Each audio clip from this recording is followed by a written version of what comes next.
Домашнее чтение у камина. Михаил Булгаков. Мастер и Маргарита. Глава 23. Великий бал у сатаны. Текст читает Анечка Невеличко. Полночь приближалась. Пришлось спешить. Маргарита смутно видела что-нибудь.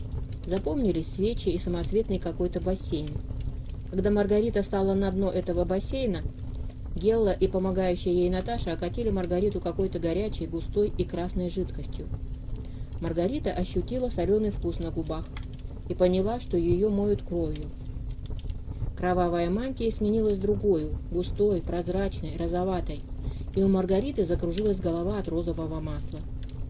Потом Маргариту бросили на хрустальное ложе и до блеска стали растирать какими-то большими зелеными листьями. Тут ворвался кот и стал помогать. Он уселся на корточки у ног Маргариты и стал натирать ей ступни с таким видом, как будто чистил сапоги на улице. Маргарита не помнит, кто сшил ей из лепестков бледной розы туфли, и как эти туфли сами собой застегнулись золотыми пряжками. Какая-то сила вздернула Маргариту и поставила перед зеркалом, и в волосах у нее блеснул королевский алмазный венец. Откуда-то явился Коровьев и повесил на грудь Маргариты тяжелое в овальной раме изображение черного пуделя на тяжелой цепи. Это украшение чрезвычайно обременило королеву. Цепь сейчас же стала натирать шею, изображение тянуло ее согнуться. Но кое-что вознаградило Маргариту за те неудобства, которые ей причиняла цепь с черным пуделем. Это та почтительность, с которой стали относиться к ней Коровьев и Бегемот. «Ничего, ничего, ничего», — бормотал Коровьев у дверей комнаты с бассейном. «Ничего не поделаешь. Надо, надо. Разрешите, королева, дать вам последний совет. Среди гостей будут различные, ох, очень различные, но никому, королева Марго, никакого преимущества. Если кто-нибудь и не понравится, я понимаю, что вы, конечно, не выразите это на своем лице. Нет-нет, нельзя подумать об этом. Заметит в то же мгновение. Нужно полюбить его, полюбить королева. Старицей будет вознаграждена за это хозяйка бала. И еще, не пропустить никого. Хоть улыбочку, если не будет времени бросить слово. Хоть малюсенький поворот головы. Все, что угодно, но только не внимание. От этого они захереют. Тут Маргарита в сопровождении Коровьева и Бегемота шагнула из бассейна в полную темноту. «Я!» — шептал кот. «Я дам сигнал!» «Давай!» — ответил в темноте Коровьев. «Бал!» — пронзительно взвизгнул кот. И тотчас Маргарита вскрикнула и на несколько секунд закрыла глаза.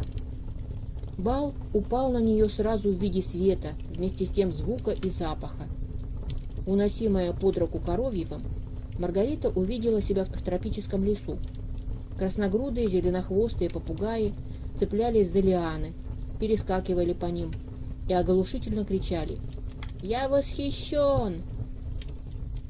Но лес быстро кончился, и его банная духота тотчас сменилась прохладою бального зала с колоннами из какого-то желтоватого искрящегося камня.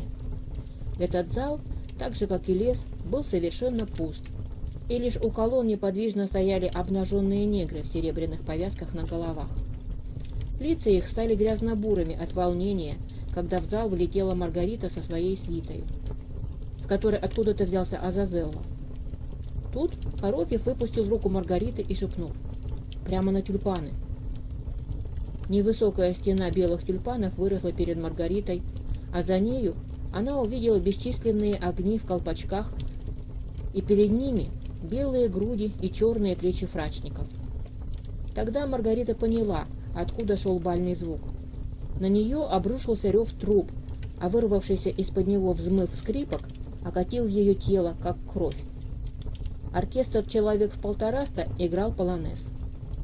Возвышавшийся перед оркестром человек во фраке, увидев Маргариту, побледнел, заулыбался и вдруг взмахом рук поднял весь оркестр. Ни на мгновенье не прерывая музыки, оркестр стоя окатывал Маргариту звуками.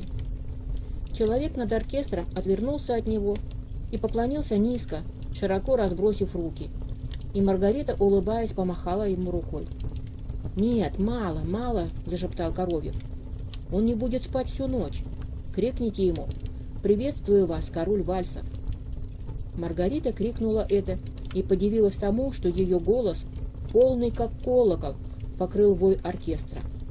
Человек от счастья вздрогнул и левую руку приложил к груди, правой продолжая махать оркестру белым жезлом. «Мало, мало!» – шептал Коровьев.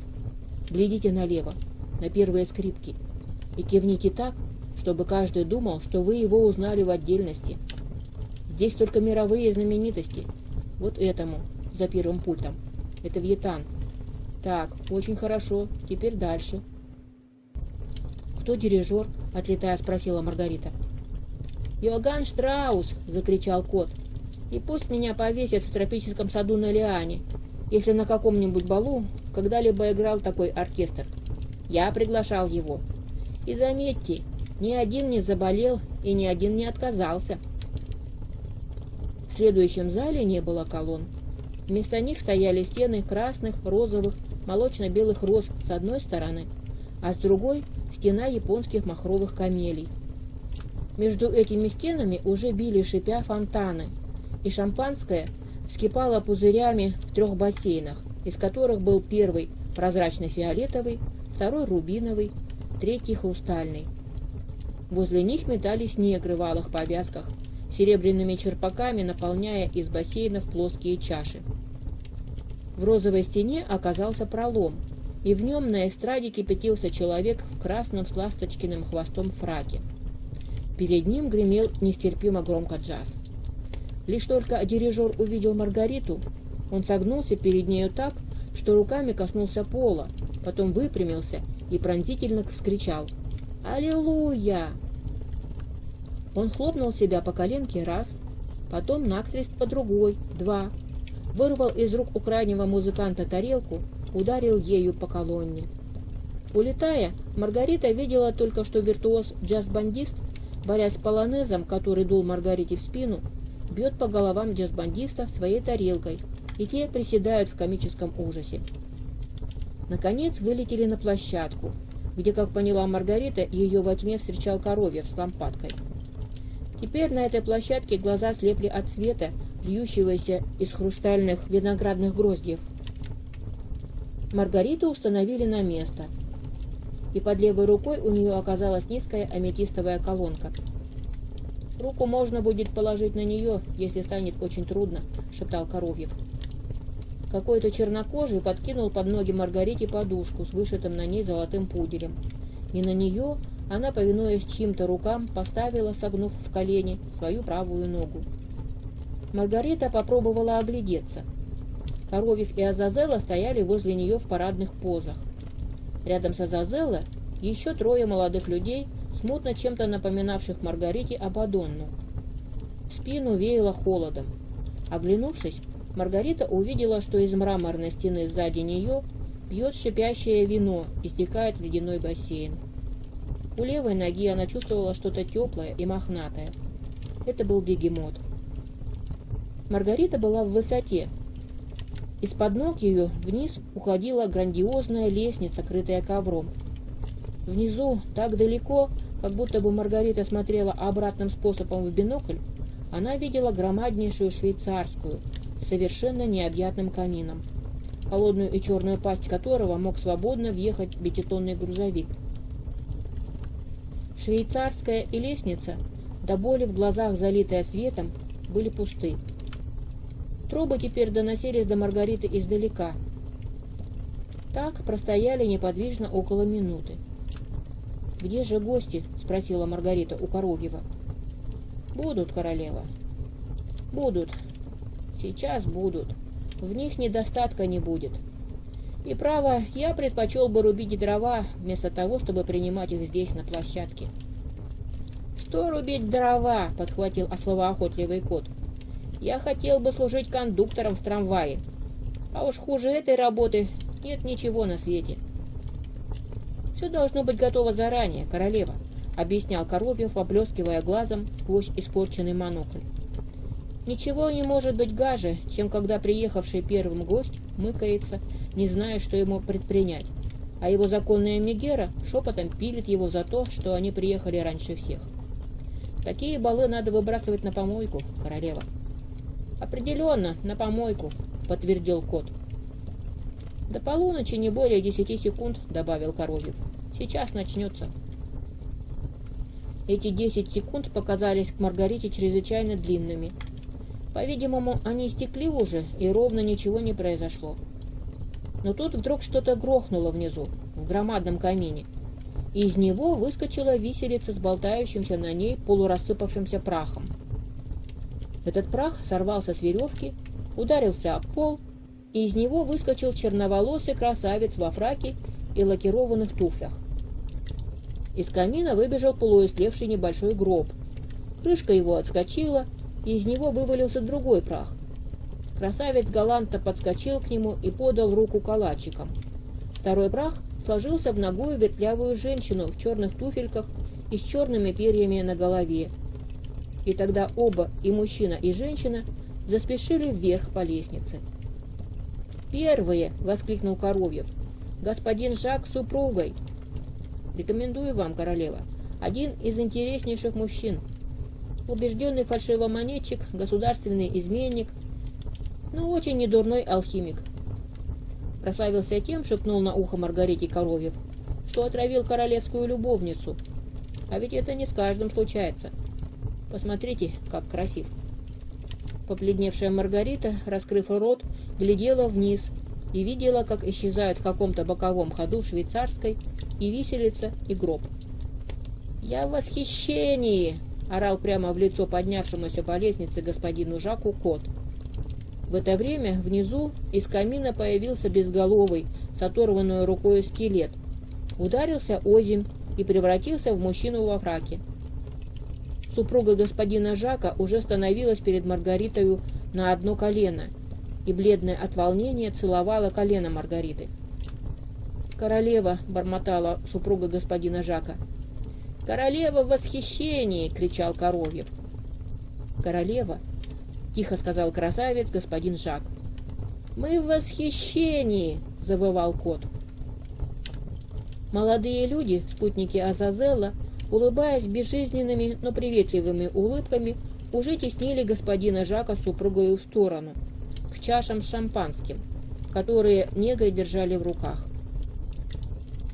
По лестнице подымался вверх бегом одинокий фрачник. «Граф Роберт», — шепнул Маргарите Коровьев, — «по-прежнему интересен. Обратите внимание, как смешно, королева. Обратный случай.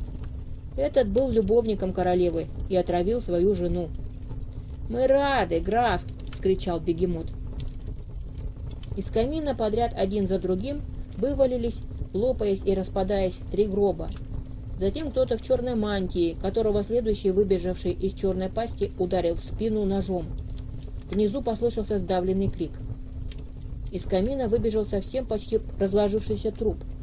Маргарита зажмурилась, и чья-то рука поднесла к ее носу флакон с белой солью. Маргарите показалось, что это рука Наташи. Лестница стала заполняться. Теперь уже на каждой ступеньке оказались издали казавшиеся совершенно одинаковыми фрачники и нагие женщины с ними, отличавшиеся друг от друга только цветом перьев на головах и туфель. К Маргарите приближалась, ковыляя в странном деревянном сапоге на левой ноге, дама с монашески опущенными глазами, худенькая, скромная и почему-то с широкой зеленой повязкой на шее. «Какая зеленая?» — машинально спросила Маргарита. «Очаровательнейшая и солиднейшая дама», — шептал Коровьев. «Рекомендую вам, госпожа Тафана. Была чрезвычайно популярна среди молодых очаровательных неаполитанок, а также жительниц Палермо, и в особенности тех, которым надоели их мужья. Ведь бывает же так, королева, чтобы надоел муж». «Да», — глухо ответила Маргарита, в то же время улыбаясь 2 фрачникам, которые один за другим склонялись перед нею, целуя колено и руку. «Ну вот», — ухитрился шептать Коровьев Маргарите, и в то же время кричать кому-то: «Герцог, бокал шампанского! Я восхищен!» Да, так вот, госпожа Тафана входила в положение этих бедных женщин и продавала им какую-то воду в пузырьках. Жена вливала эту воду в суп супругу, тот съедал его, благодарил за ласку и чувствовал себя превосходно. Правда, через несколько часов ему начинало очень сильно хотеться пить. Затем он ложился в постель, и через день прекрасная неаполитанка, накормившая своего мужа супом, была свободна, как весенний ветер. «А что это у нее на ноге?» – спрашивала Маргарита, не уставая подавать руку гостям, обогнавшим ковылявшую госпожу Тафану. «И зачем эта зелень на шее? Блеклая шея?» «Я в восхищении, князь!» – кричал Коровьев, и в это же время шептал Маргарите. «Прекрасная шея! Но с ней неприятно случилось в тюрьме. На ноге у нее, королева, испанский сапожок. А лента вот от чего. Когда тюремщики узнали, что около 500 неудачно выбранных мужей покинули Неаполь и Палермо навсегда, они сгоряча удавили госпожу Тафану в тюрьме. Как я счастлива, черная королева, что мне выпала высокая честь, монашески шептала Тафана, пытаясь опуститься на колено. Испанский сапог мешал ей. Коровьев и Бегемот помогли Тафане подняться. «Я рада», — ответила ей Маргарита, в то же время подавая руку другим. Теперь по лестнице снизу вверх подымался поток. Маргарита перестала видеть то, что делается в швейцарской. Она механически поднимала и опускала руку, и, однообразно скалясь, улыбалась гостям.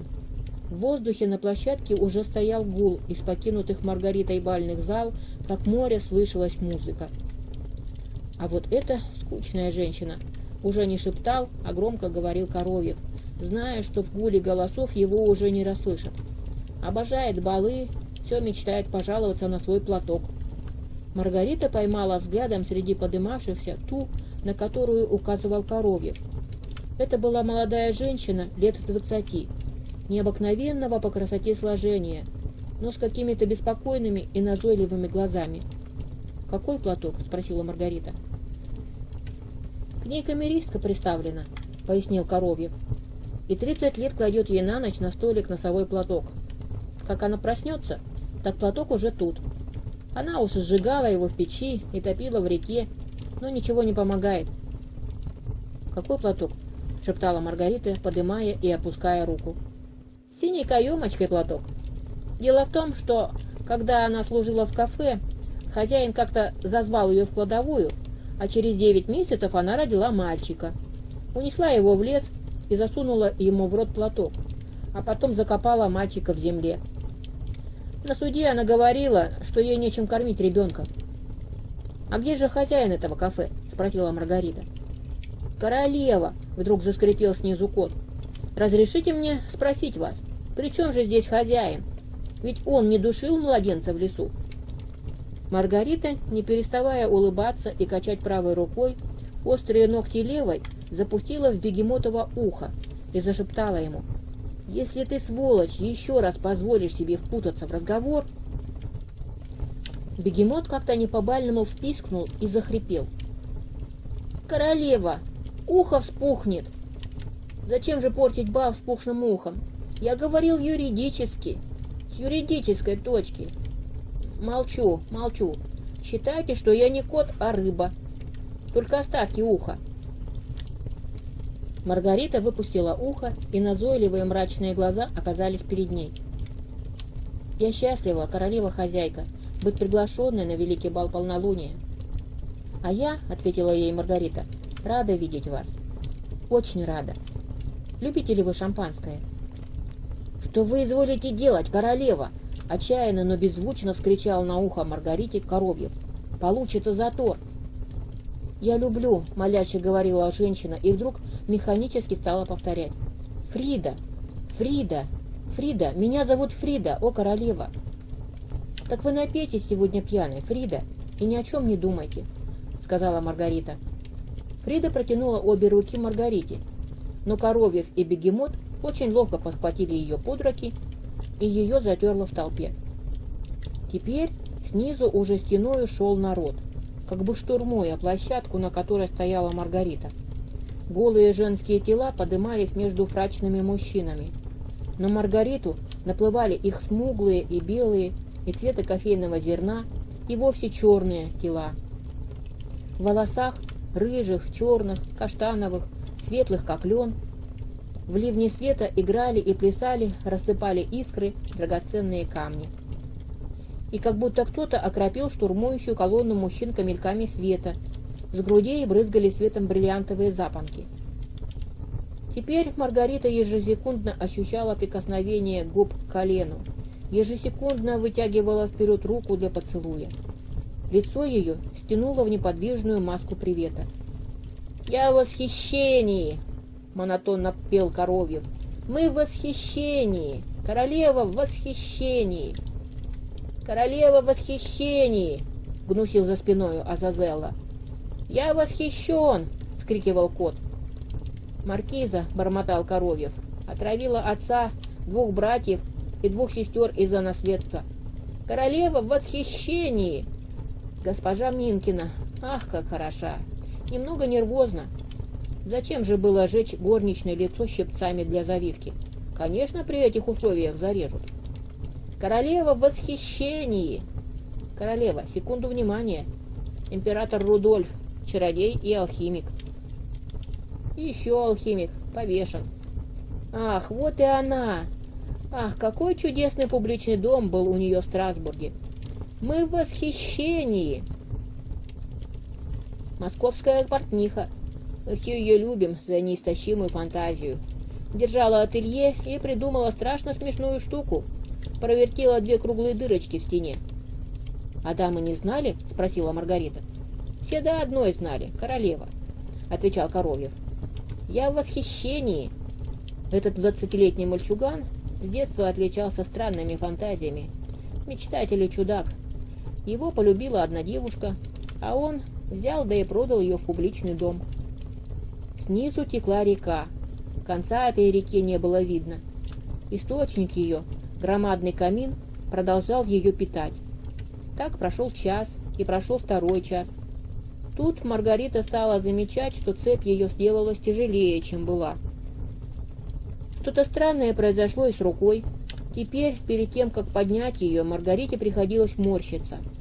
Интересные замечания Коровьева перестали занимать Маргариту.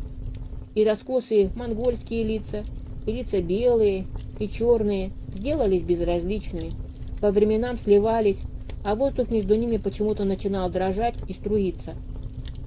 Острая боль, как от иглы, вдруг пронизала правую руку Маргариты. И, стиснув зубы, она положила локоть на тумбу. Какой-то шорох, как бы крыльев по стенам, доносился теперь сзади из залы, и было понятно, что там танцуют неслыханные полчища гостей. И Маргарите казалось, что даже массивные мраморные, мозаичные и хрустальные полы в этом диковинном зале ритмично пульсируют. Ни Гай-Кесарь Калигула, ни Миссалина уже не заинтересовали Маргариту, как и не заинтересовал ни один из королей, герцогов, кавалеров, самоубийц, отравительниц, висельников и сводниц, тюремщиков и шулеров, палачей, доносчиков, изменников, безумцев, сыщиков, растлителей. Все их имена спутались в голове, лица слепились в одну громадную лепешку, и только одно мучительно сидело в памяти лицо — Малюты Скуратова. Ноги Маргариты подгибались, каждую минуту она боялась заплакать. Наихудшие страдания ей причиняло правое колено, которое целовали. Оно распухло, кожа на нем посинела, несмотря на то, что несколько раз рука Наташи появлялась возле этого колена с губкой и чем-то душистым обтирала его. В конце 3-го часа Маргарита глянула вниз совершенно безнадежными глазами и радостно дрогнула. Поток гостей редел. «Законы бального съезда одинаковы, королева», — шептал Коровьев. «Сейчас волна начнет спадать. Клянусь, что мы терпим последние минуты. Вон группа брокинских гуляк. Они всегда приезжают последними». «Ну да, это они. 2 пьяных вампира». «Все?» «Ах, нет. Вот еще один. Нет, 2. По лестнице поднимались 2 последних гостей. «Да это кто-то новенький», — говорил Коровьев, щурясь сквозь стеклышко.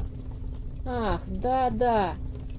Как-то раз Азазела навестил его и за коньяком нашептал ему совет, как избавиться от одного человека, разоблачения которого он чрезвычайно опасался. И вот он велел своему знакомому, находящемуся от него в зависимости, обрызгать стены кабинета ядом. «Как его зовут?» — спросила Маргарита.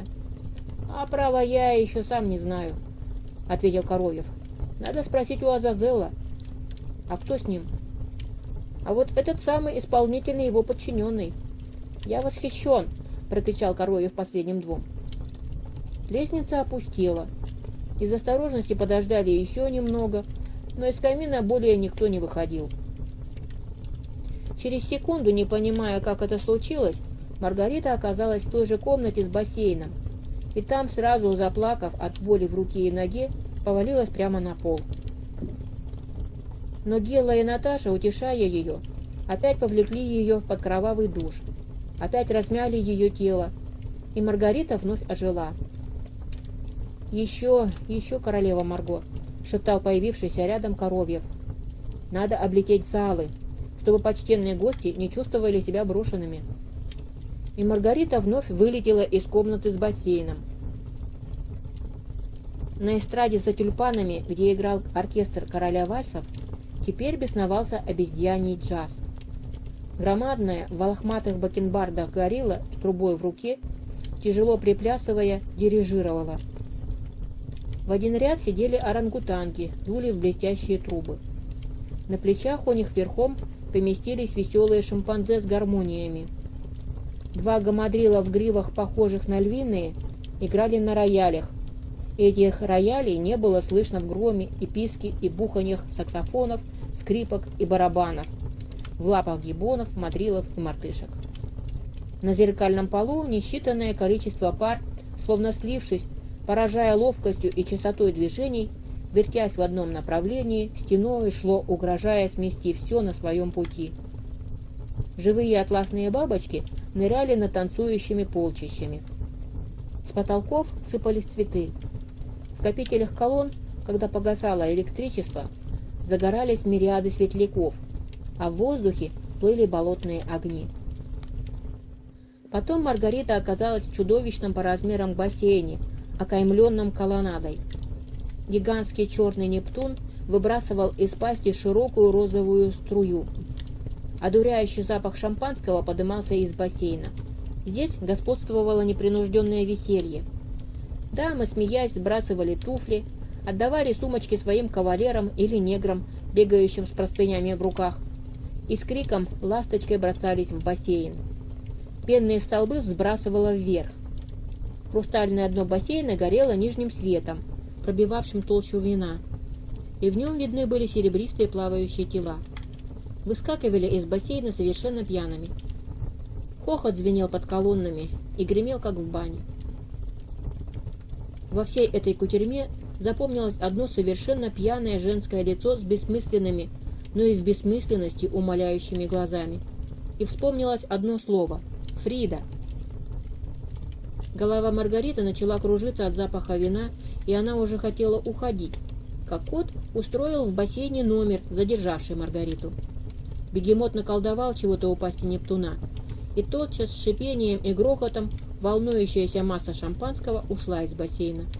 А Нептун стал извергать не играющую, не пенящуюся волну темно-желтого цвета. Дамы с визгом и воплем «Коньяк!» кинулись от краев бассейна за колонной. Через несколько секунд бассейн был полон, и кот, трижды перевернувшись в воздухе, обрушился в колыхающийся коньяк. Вылез он, отфыркиваясь, с раскисшим галстухом, потеряв позолоту с усов и свой бинокль. К примеру бегемота решилась последовать только одна, та самая затейница-портниха, и ее кавалер, неизвестный молодой мулат.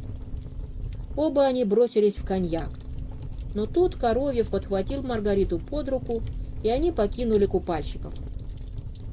Маргарите показалось, что она пролетела где-то, где видела в громадных каменных прудах горы устриц.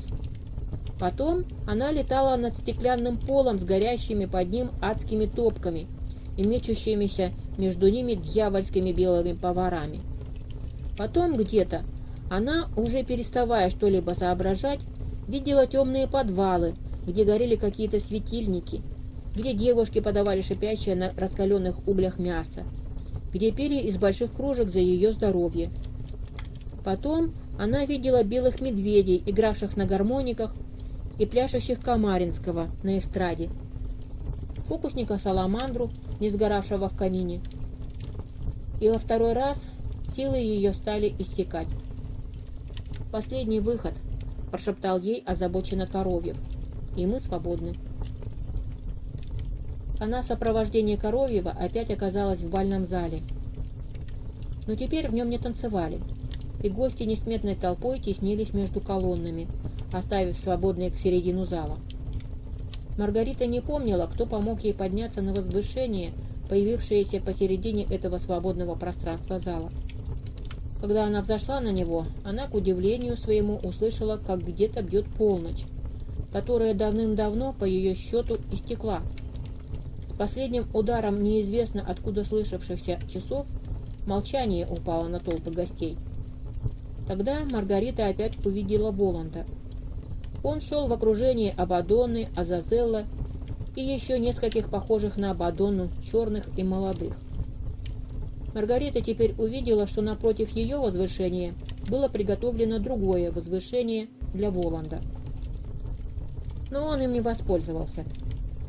Поразило Маргариту то, что Воланд вышел в этот последний великий выход на балу как раз в том самом виде, в каком был в спальне. Все та же грязная заплатанная сорочка висела на его плечах.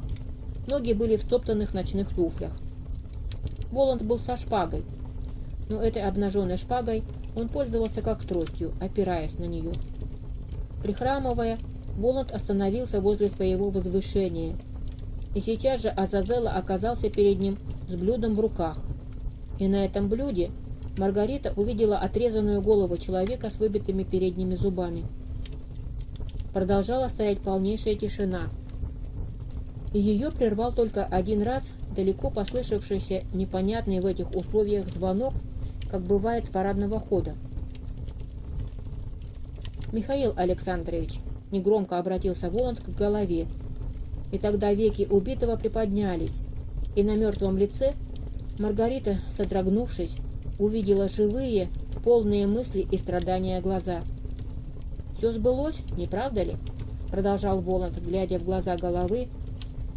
«Голова отрезана женщиной, заседание не состоялось, и живу я в вашей квартире. Это факт. А факт – самая упрямая в мире вещь. Но теперь нас интересует дальнейшее, а не этот уже совершившийся факт. Вы всегда были горячим проповедником той теории, что по отрезании головы жизнь в человеке прекращается, он превращается в золу и уходит в небытие. Мне приятно сообщить вам в присутствии моих гостей, хотя они служат доказательством совсем другой теории, о том, что ваша теория и солидна, и остроумна. Впрочем, ведь все теории стоят одна другой. Есть среди них и такая, согласно которой каждому будет дано по его вере. Да сбудется же это. Вы уходите в небытие, а мне радостно будет из чаши, в которую вы превращаетесь, выпить за бытие. Воланд поднял шпагу. Тут же покровы головы потемнели и съежились, потом отвалились кусками. Глаза исчезли, и вскоре Маргарита увидела на блюде желтоватый, с изумрудными глазами и жемчужными зубами, на золотой ноге череп. Крышка черепа откинулась на шарнире. «Сию секунду, мессир», — сказал Коровьев, заметив вопросительный взгляд Воланда. «Он предстанет перед вами. Я слышу в этой гробовой тишине, как скрипят его лакированные туфли и как звенит бокал, который он поставил на стол, последний раз в этой жизни выпив шампанское. Да вот и он». Направляясь к Воланду, вступал в зал новый одинокий гость. Внешне он ничем не отличался от многочисленных остальных гостей-мужчин, кроме одного. Гостя буквально шатало от волнения. Это было видно даже издали. На его щеках горели пятна, и глаза его бегали в полной тревоге. Гость был ошарашен.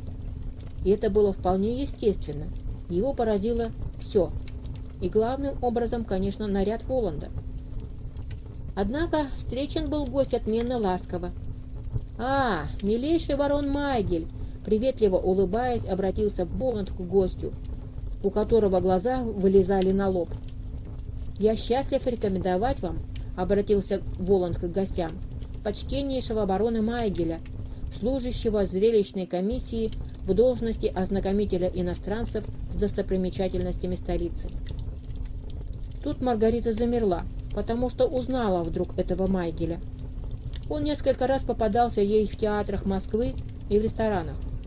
«Позвольте», — подумала Маргарита, — «он, стало быть, что ли, тоже умер?» Но дело тут же разъяснилось.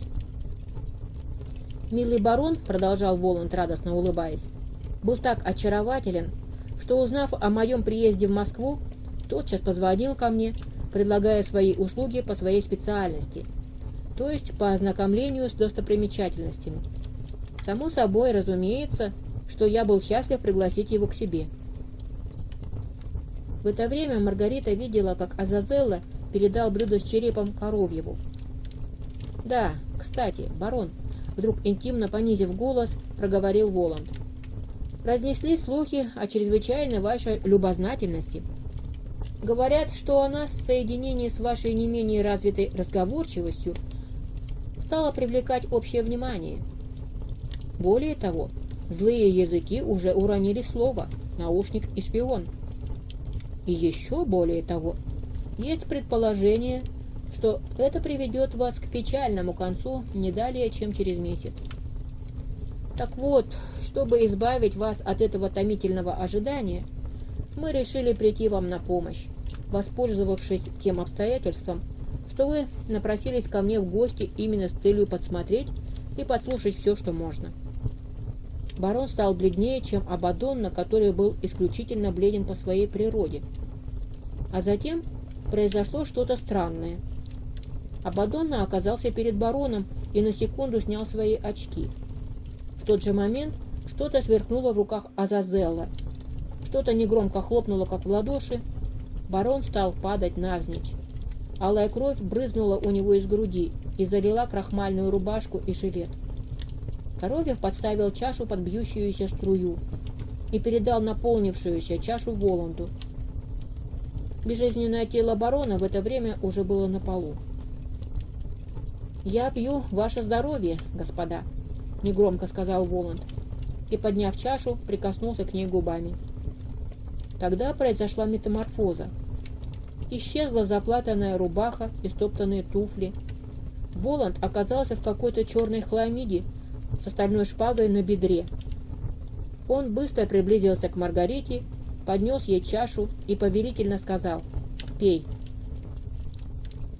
У Маргариты закружилась голова, ее шатнуло, но чаша оказалась уже у ее губ, и чьи-то голоса, а чьи она не разобрала, шепнули в оба уха: «Не бойтесь, королева! Не бойтесь, королева! Кровь давно ушла в землю, и там, где она пролилась, уже растут виноградные гроздья». Маргарита, не раскрывая глаз, сделала глоток, и сладкий ток побежал по ее жилам.